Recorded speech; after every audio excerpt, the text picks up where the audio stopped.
โดยสบายดี FC เบิดทุกคนเด้อยินดีต้อนรับทุกคนเข้าสู่ช่อง YouTube ของสาวบุญเปียงสาวลาวมาพบมาพอกันยามบ่ายเนาะทุกคนหาก็คือแต่ดำไห้ดำนาโลกามื้อนี้ก็พา FC มาหาสาวโสดคือเก่า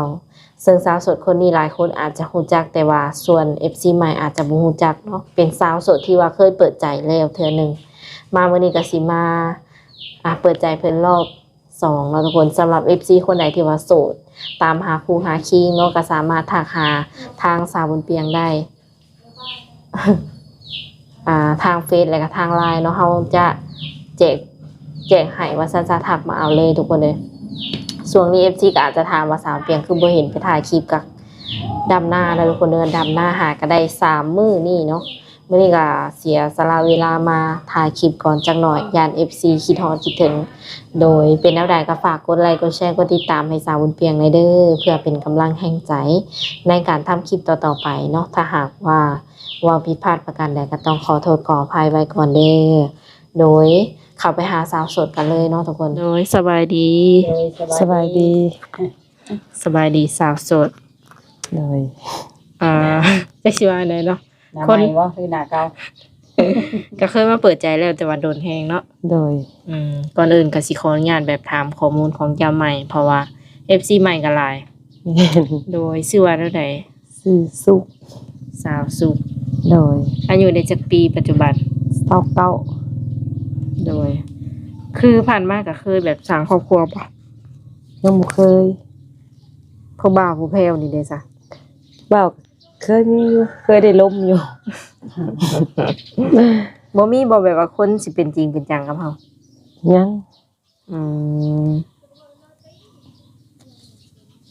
เดี๋ยวมื้อนี้ก็เลยว่าออกมาเปิดใจเนาะโดยเปิดใจในมื้อนี้ก็มีแบบสเปคอยู่บ่มักผู้ชายหน้าตาดีบ่ก็รูปหล่อก็บ่ถึงขั้นว่ารูปหล่อดอกฮู้แล้วสิเลือกแล้วนะฮู้แล้วสิเลือกเพิ่นน่ะแนวใดก็ได้บ่ก็บ่ว่าดอกก็ซ้ำเพิ่นแหละซ้ำไปประมาณแหละพอไปวัดไปว่าได้เนาะโดยอายุนี่เด้ซะอายุก็คุยจักปีห่างจักปีก็ประมาณก็รุ่นใหญ่แน่แหละเพราะว่าเฮาก็ซ้ำนี่แล้วค่ะเจ้าก็29เนาะโดยเอา30ขึ้นสิบ่30 40 50เลย50 60ยังคุยได้บ่โดยคิดว่าอยากคุยผู้บ่าวทางใดในใจก็บ่จำกัดเด้ทางใดก็ได้โดยคือการสื่อสารนี่บ่ได้มีปัญหาบ่สามารถอ่านออกเขียนได้อยู่บ่ได้ขออนุญาตถามแบบจักหน่อยเนาะคือแบบว่าเฮาเปิดใจเข้าก่อนนี่มีแบบผู้บ่าวเข้ามาลมอยู่บ่จะเคยมีอยู่แบบโทรแบบแล้วก็อยู่ๆก็แบบเงียบไปหั่นนะแต่บ่ถึงขั้นว่าสิคุยเป็นปีเป็นเดือนคือคนอื่นนะแต่ว่าบ่ได้ผิดบ่ได้เถียงกันบ่ได้ผิดก็บ่ได้ห้ายบ่ได้หยังนะอยู่ๆก็เงียบหายไปห่างเหินกันไปนะต่างคนต่างไปแม่นโดยเห็นบัดทีนี้ก็เลยว่าลองเบิ่งอีกสักตั้งนึงแม่นคันบ่ได้เท่านี้แล้วก็อย่าเลยบ่เปิดอีกแล้วบัดนี้อยู่ไปโสดเลยบัดนี้โดยอยู่ไปโสดเลยบัดนี้ในใจคิดว่าอยากหาคนคุยก่อนบ่หรือว่าอยากหาแบบคู่ชีวิตไปเลยก็อยากหาคุยก่อนถ้าเฮาบ่คุยกันก็จักสิได้กันแนวใดนะบ่ได้โอ้บ่ได้ลมกันอยู่ๆก็เอากระโลดขึ้นมาก็บ่คักอีกถ้าคุยนี่แบบคุยโดนบ่จังสิตัดสินใจเลือกเอาเพิ่นมาเป็นแบบว่าคนฮักเฮาได้ก็บ่ถึงขั้นว่าโดนมันก็ขึ้นอยู่กับคนเฮาแบบเข้าใจกันนะถ้าคุยกันไปบ่เข้าใจกันก็คือแบบนี้ได้นี่ค่ะอยู่โสดอีกถ้าว่าเพิ่นเห็นปุ๊บปั๊บเลยอยากมาเอาเลยนี่แม่นบ่ได้เลยเนาะก็บ่ได้เลยแบบบ่ฮู้แบบจักมาอยู่เอากระโลดโอ้ยจักสิว่าจังได๋เรายังบ่ บ่ทันได้ลมกันนะ โดยก็เข้าใจเพิ่นเนาะ เลย ปัจจุบันนี้ทางสาวสุขเฮ็ดแบบเฮ็ดเวียกเฮ็ดงานหยัง ปัจจุบันนี่ว่าช่วงนี้บ่ได้เฮ็ดเพราะว่าช่วงหน้านาเลยเลยบ่ได้ดำก็เลยผู้ได้ช่วงหน้าแล้งนั่นแหละจังสิได้ไปเฮ็ดงานกะ หน้าแรงเฮ็ดงานหยัง ก็อยู่ไทยแบบ อ๋อ อยู่น้ำเอื้อยคล้ายเครื่องนี่ อืมอันนี้คือมาดำไห้ดำนาซื่ แม่ อน มาทำไมน้ำนา ๆอาชีพเพิ่นแม่นเฮ็ดงานอยู่ฝั่งไทยพูน โดย แสดงว่าฝั่งไทยนี่ไปมาเรียบร้อย ไปมาแล้ว ไปหลินไปหัวสิแหละนี่ก็ว่าสิพาพ่อไปเรียนไปกวดอยู่ไทย อืม เพิ่นบ่สบายอะนะ อยู่แถวจังหวัดได้เห็นงาน โอ้ยแถวอันนี้ เคยไปแถวพิษณุโลกกับวังน้อยเด้ไปหาเอื้อยพิษณุโลกไปลิ้นซื่อๆต่อ เอาบอลเห็นงานน่ะแม่นอยู่ว่างน้อยบ่ โดย ขายเครื่องแบบขนมเนี่ย คล้ายเขาวสาร คล้ายของกินแห้งแบบนี้ บ่มีแบบผู้บ่าวไทยจีบบ่ไป ก็บ่มีมันแลก็บ่ได้ออกไปไทยคล้ายเครื่องก็อยู่ห้านนะค่ำแล้วก็เข้าห้องแบบนี้เดี๋ยวค่อยไปเที่ยว หายลายเป็นได้เงินเดือน โอ้ยก็บ่ได้ว่า เป็นเดือนๆแบบไปเดือนหนึงแบบมานะมาแล้วก็ให้ได้ค่ารถค่าล่างแหละ ไปมาๆนะเนาะ โดย อันนี้ก็บอกไปอีกนี่ เจ้าเป็นลูกคนที่เท่าไหร่จ้า เป็นลูกหลา มีไอ้น้องทีกี่คนค่ะ ก็มีประมาณ3คน3ทั้งข่อยเนี่ย เจ้าเป็นลูกชาวละ โดย กะหันมีเอ่ยมีอ้ายบ่ มีอ้ายโซง ลูกชาวเดียวเนาะ แม่น เอาที่ว่าไปเฮ็ดงานนํเอ่ยนี่เอ่ยคน แบบลูกเอ้ย พี่น้อง น้อง บ่ กันโดย ลูกเอ่ยลูกน้องลูกสาวละพ่อแม่ยังเบิดบ่ตอนนี้ก็ แม่เสียหลายปีแล้ว โอ้ยังแต่พ่อ แม่นพอเพิ่นสร้า ตอง นนี้ ครอบครัวใหม่เด้ พ่อบ่ค่อยสบายบ่ โดยเพิ่นบ่สบายเพิ่นเจ็บขาเพิ่นน่ะนะไปกวดอยู่พังลาวก็บ่เซาจักเทื่อเลยอยากไปมุกไปไทยอะนะ เจ้าว่าเป็นโรคเก้าบ่เป็นไข้บ่ บ่เพราะว่าแบบว่าตำอิดเพิ่นปาดอันหยังปาดกระเพาะอิหยังได้กระเพาะซอดหา พุงชอด โดยแล้วก็ไปกวดกันยังเจ็บอยู่นะเลยอยากไปลองเบิ่งอยู่ไทยอะ กลับมาแล้วก็บ่แข็งแรงเลยหลังจากปาดน่ะบ่ โดย แล้วที่นี่ไผอยู่เฮ็ดเวียกเฮ็ดงานเฮ็ดข้าวนำให้เพิ่นกินบัดเจ้าไป เขาแล้วกะเมียเพิ่น อ้าย นี่ บ่เพิ่นสร้างครอบครัวใหม่ โดยคนในครอบครัวเมียเพิ่นน่ะ ได้ลูกใหม่จักคน ยัง ยัง โดย อืม เมียกับเพิ่นก็บ่ได้ลูก แม่ก็แดง โดยกันถึงว่าแม่ก็ได้กับเพิ่นบ่เอาดอกเฒ่าเลย ยากแล้วเนาะเฒ่า โดย กั ก็ น มีแต่ อย่างเงี้ย มีแต่ซุมข่อยแหละแบบเบิ่งแยงจุเพิ่น2คนน่ะ อยู่บ้านเดียวกันนี่แหละติ โดยพี่อยู่แคมป์ทางเลย 50-60แล้วบ่อายุพอ โดยมัน50ปลายแล้ว กลับมาเรื่องคู่ครองอีกเนาะ โดย คันมีหนุ่มไทยมักนี่ก็สิพ่อไปอยู่นำเพิ่นได้บ่เรือจังได๋ กับเทียบไปเที่ยวมาได้อยู่ก็อยู่เฮือนบ่มีคนอยู่เลย มักคนแบบมีอาชีพการงานแบบใดกะวะ ก็จักสิว่าจังไดเนาะเฮาสิมีสิทธิ์เลือกมั้ง หรือว่าแบกหาม3ล้อชาวไร่ชาวอ้อยแบบนี้ก็ได้บ่ ก็ล้มได้กันเข้าใจกันคันบ่เข้าใจกันมันก็สิเป็นพนักงานพนักธุรกิจก็ลงกันบ่ได้แหละ โดยส่วนตัวนี่เจ้าเป็นคนนิสัยใจคอแบบใดใจร้อนบ่เรือนี่แหละ แม่นข่อยคนใจร้อนเฮา เวลางอนนี่แสดงออกแบบใดบ่พอใจนี่ คันเวลาอยากให้ก็แบบ คันเขาเว้าบ่เข้าใจก็แบบว่าคือบ่รับเลยโทรศัพท์ โอ้ แล้วก็บ่ตอบพุ่นน่ะจนเศร้าอยากให้เองเสร็จหาเองก็ ถ้าวายเนาะ โดย สมมุติแต่งงานกันแล้วนี่เพิ่นจะให้ไปอยู่พุ่นนี่ยังตัดสินใจบ่ได้เนาะ โดยจะเบิ่งก่อน ต้องเบิ่งนิสัยเพิ่นก่อน โดย คันกะฝากฝังชีวิตไว้ได้แล้วก็แม่นอยู่ได้บ่ โดย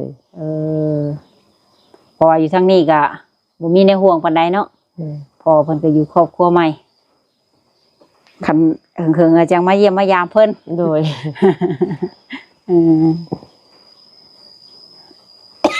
ฮ้อนแดด แม่นนะฝ เนาะ นก็ตก เอ้าฝนใกล้สิแล้วดำนา แล้วแล้ว แล้ว โดย เออ จ้างเอาอะไรจังแล้วมึงคนดำ เขาบอกก็ยังแบบนี้นั่นน้ำอีกเขาคนที่ยังบ่ทันได้ดำนี่ก็ถาน้ำ คันบ่จ้างนี่ดำบ่ทันก็เบิดน้ำเนาะ โดย ได้ถ่ายอีก แม่น อืมจ้างวันแพงบ่อยู่พี่ เส้นหา 150,000กีบเนาะ โดย 200กว่ากินข้าวน้ำเฮาบ่ กินน้ำเขาขับนั่ง ขับเที่ยงเนาะ โดย นี่ก็พังเบิ่งเขาน้ำจ้ำปลาติดเดี๋ยวกันสิไปไทยอีก นะ บัดเกี่ยวขึ้นมาอีกบ่ แม่นเกี่ยวขึ้นมาอีก อื มีคนเกี่ยวได้พอเฮ็ดบ่ได้เลย ม เจ็บ อันนั้นบาดเพิ่นแหละ แต่บ่ได้เคยกลับไปกวดอีกบ่อยู่บ่อนเก่าอันผ่าตัด ก็ไปก็มีแต่วางยาให้นะ แต่มันก็บ่เซาจักเทื่อทางในก็เลยอยากไปไทย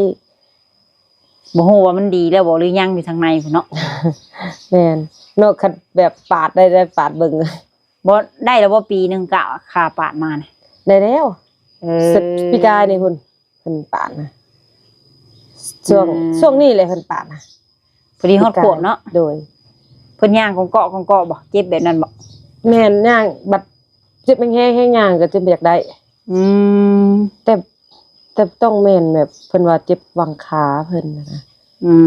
ม ขาก็เลยอยากกวดว่าเป็นน้ำเส้นทับบ่ออีหยังนะ อืมไปเห็นงานอยู่ไทยเนาะได้ไปเที่ยวอยู่บ่ตลอดทะเลคือบ้านคือเมือง บ่ได้ บ่ เคยไปจักเทื่อ ใช่เวกนอกกันนี่ยังบ่ได้เคยเนาะ บ่ได้เคยไปขายแต่เครื่อง อยากไปอยู่บ่เลย ไปนำนะ อืม แต่เขาเอ้ยชวนไปอยู่มานี่แม่สิแบบไปเที่ยวมันหนักบ่อยากไปแหละเดี๋ยวนี้ตอนสมัยยังขึ้นเป็นสาวใหม่ๆโอ้ยอยากไปน้อยหนึงก็อยากไปเดี๋ยวนี้โอ้ยหยุดแน่เลย อายุเฮาหลายขึ้นเลยเนาะ แม่น หมู่รุ่นเดียวกันนี่แต่งงานไว้แล้วเนาะ แม่นแต่งแล้วปู่แต่งปู่กันหมู่เอาแล้วก็ปะเอาไปนะ เป็นแม่ห้างนางใหม่ก็มีมาตอนนี้ก็ตัวเองก็คืออยากสร้างครอบครัวเนาะ แม่น ลาวไทยหรือว่าต่างประเทศก็ได้บ่ ได้บ่ได้จำกัดแล้วก็บ่ได้เลือกดอกว่าโอ้ยถ้าลมแต่คนไทยถ้าลมแต่ต่างประเทศก็บ่ดอก มีช่องทางติดต่อทางใดเนี่ย มีเพชรแล้วก็ลาย อ๋อสะดวกทางเฟซแล้วก็ทางไลน์เนาะ โดย สีลมๆไว้เผื่อไปเฮ็ดงานอยู่เพิ่นจังมีผู้บ่าว แม่ แวะไปลิ้นน้ำ เพื่อจะไปไทยเด้ฟังเบิ่งหมดเดือนนี้นะสิพาพ่อไป อืมต่อสาวเสียง โดยคันเพิ่นอยากทักหานี่แบบสามารถทักหาได้ช่วงใดแบบเฮาว่าง ก็ช่วงแบบแรงๆก็ได้สิสะดวกกว่า อืมคุยสายหรือว่าวิดีโอคอลนี่ก็ตามได้เนาะ ได้ บางคนเพิ่นก็อยากเห็นหน้าเห็นตา แม่น และที่นี่ถามว่าเพิ่นอยากมาเห็นตัวจริงแบบอยากมาเล่นอยู่เฮือนอยู่ซ่านเอียงประมาณนี้ อนุญาตให้มาอยู่บ่ ก็มาได้แต่ก็นัดไว้นะมาแบบอยู่ๆมาแบบบางทีบ่ได้อยู่เฮือนบ่เจอนี่นะ ให้แจ้งก่อนแม่นบ่ โดย เป็น FC ที่แบบว่าถ้าสมมุติว่าเพิ่นบ่เคยคุยกับเจ้าจักเทื่อแล้วเพิ่นอยากมาหาเนาะอยากให้ YouTube นี่พามา แต่ว่า YouTube นี่ประสานกับเจ้าเลยพามาเลยประมาณนี้ โดย ก็คิดว่าสิต้อนรับเพิ่นได้บ่ ก็ได้ เพราะว่ามันมีหลายรูปแบบเนาะบางคนเพิ่นก็อยากมาเบิ่งก่อนจังคุย เพิ่นก็อยากมาลิ้นมาหัวไง โดยถ้าเพิ่นให้ไปหาอยู่หมกเองเลยซะ ก็ไปได้ไปในหมุกแบบไปลิ้นในหมุกก็เพราะว่าเคยไปลิ้นอยู่เคยไปซื้อเครื่องมาใส่ตลอดนะ บางทีมักขอมไปวันเสาร์วันอาทิตย์เด้ แสดงว่าใกล้ๆเนาะแค่ปากซอยแม่นว่า ในหมุกดาหารคันไกลลือนี่ก็คือสิไปบ่ได้แล้วเนาะบ่ฮู้ บางคนเพิ่นอยากนัดเจออยู่หั่นเนาะ โดย ก็สามารถไปได้คันไป ไปได้ นี่สิเอาแบบหลายคนไปบ่ ก็บ่ดอกจักสิหาไปนำ สิเอาไปนำคิดว่า ยิ่งยากหาคนไปนำก็ ดูว่าสิไปสายเดียวเลยบ่ กันยังหมู่เลย ตามชวนหมู่ได้เนาะ แม่น โอ้ คันชวนหมู่ได้ก็ไปกับหมู่ โดย คันชวนหมู่บ่ได้ก็ไปคนเดียวเนาะ ไปผู้เดียว อืมส่วนตัวแล้วแบบอยู่ว่างๆแบบนี้บ่ค่อยแบบไปหลินไปเที่ยวบ่ บ่ได้ค่อยไปเลยมันจักสิไปไสบางทีหมู่มีหมู่ชวนแบบไปนั่งเล่นกันน่ะก็เคยไปอยู่ไปกินข้าวแบบเซนอกเซโนแบบนี้นะ อืม โดนเทื่อดอกจะไป แสดงว่าอยู่แต่เฮือนนี้ อยู่แต่เฮือนแล้วก็ไปนอกเฮือนหลังนอกอีกดิเป็นหลานนั่นแหละ ที่อยู่แคมป์ทาง แม่น บ่เท่านั้นชีวิตประจำวัน สิแบบไปกินข้าวกินน้ำน้ำเขาหั่นแหละเขาโทรแล้วก็ไปบางมื้อก็เขามาเองเอาหมออกไปเขามากินน้ำ โดย เรื่อง ม่วนเนาะ โดย เรื่องแบบเวียกเพื่อนเวียกซ่านนี่เฮาก็เฮ็ดเป็นอยู่บ่ เป็น กับข้าวกับน้ำได้เบิดบ่ เป็น อืมถือว่าพร้อมเป็นแม่ซีเรียนแบบเต็มโตแล้วทุกคน พร้อมแล้วมันสิเดือนแล้ว คือเฮานี่ก็โสดมาโดนแฮงเลยเนาะ อืม สาวเก่าปีป้าดโต แม่นเลย ในใจบ่คิดอยากได้แบบเป็นโตเป็นตนเลยบ่ ก็คิดอยู่แต่มันผัดคือนี่ลมไปลมมาแล้วผัดห่างกันแล้วก็มันก็บ่พอสิเอาหั่นนะ บ่เลยบ่เร็วไปเนาะ แบบแถวบ้านนี่เด้บ่มีบ่แบบมาจีบเฮา บ่มีบ่เคยลมเบาในบ้านจักเทื่อ โอ้เจ้าบ่อยากร่วมเองหรือ บ่ได้คิดอยากได้ในคนในบ้านตะกี้แบบตอนยัง12 14 15ผู้บ่าวในบ้านเขาหยอกก็มีหรอกแต่บ่ได้ล้มบ่ได้มักอะนะ เออ คนในบ้านเองเด้เช้ากันไปจังได๋ เอาแบบตรงๆไปเลยก็คือบ่มักเนาะ บ่มักแบบนี้เขาก็ไปแบบคนทางบ้านเฮาบ่พูดว่าคนอยู่บ้านตัวเองนี่เขาก็บ่ได้อยากได้คนเมียอยู่บ้านนะเขาก็ไปหาเอาทางไกลอีก แบบปักเซบ่เวียงบ่สวรรค์บ่แบบนี้นะใกล้ๆนะเขาเอา อืม คือเฮาก็เลยบ่เอาแล้วไกลไปหยัง เห็นกันที่คู่มือโอ้ย ยันมาอยู่ใกล้ยังดี โอ้ย เพิ่นบ่มักทุกคนเลย เลยนักได้คนหนึงได้เมียในบ้านนี่ โดย มีก็มีส่วนน้อย โดย ถามว่าผู้บ่าวเพิ่นเป็นพ่อห้างพ่อหมายนี่ก็บางคนอาจจะมีลูกติดพร้อมนี่ทั้งเจ้าพร้อมที่จะแบบรับลูกเพิ่นได้อยู่บ่ ก็ คิด รับ ว่าสิ ได้ เข้ากันได้บ่ แบบก็มันก็ขึ้นอยู่ในลมเฮาลมกันนี่แหละ อืม พอห้างพอหมายก็บ่ได้ติว่าโอ้ยพอหมายพอห้างแล้วบ่ลมเฮาเลือกบ่ได้ดอก ที่เนื้อคู่ได้พอห้างก็มีพอหมายก็มี อืมยังบ่ทันฮู้เทื่อเนาะ แม่นเฮาบ่ได้ว่าหวังว่าโอ้ยได้ผู้บ่าวสดดอกเพิ่นผู้บ่าว บางทีอาจสิเป็นพอห้างก็มี หลักๆในใจอยากลมกับคนแบบว่านิสัยเป็นแบบใด นิสัยเป็นผู้ใหญ่หลักๆก็อยากลมแบบนิสัยแบบเว้าตรงๆอะนะ อืม เพราะเฮาเป็นคนตรงอยู่แล้วนี่คันว่าให้คืออยู่อย่างว่าไปคือไปให้คือให้นี่นะแบบว่าบ่ถึงขั้นที่ว่ามื้ออื่นมื้อนัดมื้อนี้แบบคือหมายถึงว่าแบบทุกอย่างว่านัดกันเนาะมื้อสิมาหาแล้วก็เป็นมื้ออื่นสิเหมือนว่ามื้อนั้นมื้อนี้แหละนิสัยข่อยมันเป็นคนที่แบบว่าเศร้าเลยได้ อืม แบบบ่มักโลดใจนั่นนี่เลยได้แบบโอ๊ยบ่เอาแหละแบบคันคบกันไปก็แฮงสิกลัวนี่อีกขนาดนั้นก็เริ่มล้มกันยังซ้ำนี่แล้วเขาคิดแบบนี้เลยอืมมักคนที่แบบตรงไปตรงมา มักคนนอกจากตรงไปตรงมาเลยแบบว่า เพิ่นกินเหล้ากินเบียร์แบบไปลิ้นไปเที่ยวบางครั้งบางคราวได้บ่ ได้ อนุญาตเนาะ ได้ อืม ไปใส่มาใส่ต้องได้ครอบได้บอกตลอดบ่ ก็บ่ว่าปานนั้นดอกก็ ก็มีแบบบางทีไปเวียกตรงตัวก็ไป แต่ว่าบ่ถึงขั้นว่าสิครอบเฮาตลอดดอก เออใจกว้างพอเนาะ โดย ทุกคนเลยวันนี้ก็ได้ข่าวมาหอบสองในโลกหลายๆเรือนตัวปีแล้วประจักษ์เนาะ โอ้เป็นปีไปแล้ว เป็นปี เพราะว่าโดนแหงเนาะทุกคน ว่าได้แม่สมหวัง ว่าขะดองแพงบ่วะ โอ้ โอ้ โอ้เด้ FC แม่สมหวังสิมาแต่งได้นี่นะ เสือสนใจเนาะหอมเงินขะดองมาสู่เขาเลยประมาณนี้นะ อ๋อ เพลงบ่กล้าบ่ ก็บ่เพลงดอก เท่าไหร่ ฮะ เท่าไหร่ตามคนในบ้านเฮาแต่งกันนะเท่าไหร่คุมื้อ 30 ล้านประมาณนี้แหละ 30 ล้านก็ประมาณ 50,000 บาทเนาะ โดย คำมีบ่ มี บาทหนึ่งบ่หรือสอง กับสูงสุดก็ประมาณบาทหนึงแหละ อืม งัว งัวก็ประมาณสมมุติแล้วแต่บางคนก็โตหนึงแบบนี้นะบางคนก็สองแบบนี้แล้วแต่ผู้มีเนาะ สองตัวคาดไว้ตัวหนึงเนาะ โดย อืม ธรรมดาสามัญเนาะ ก็ธรรมดาเนาะ50,000 บาท50,000 บาทคำบาทหนึงงัวตัวหนึงเนาะพอได้ให้เฒ่าให้แก่กิน แม่น อืม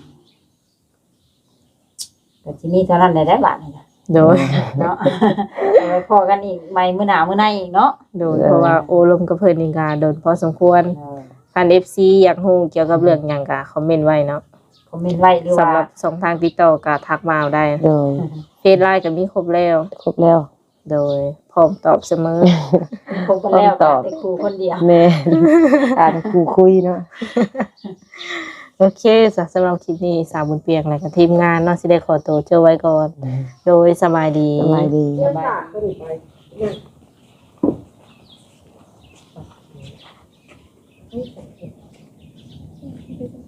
โด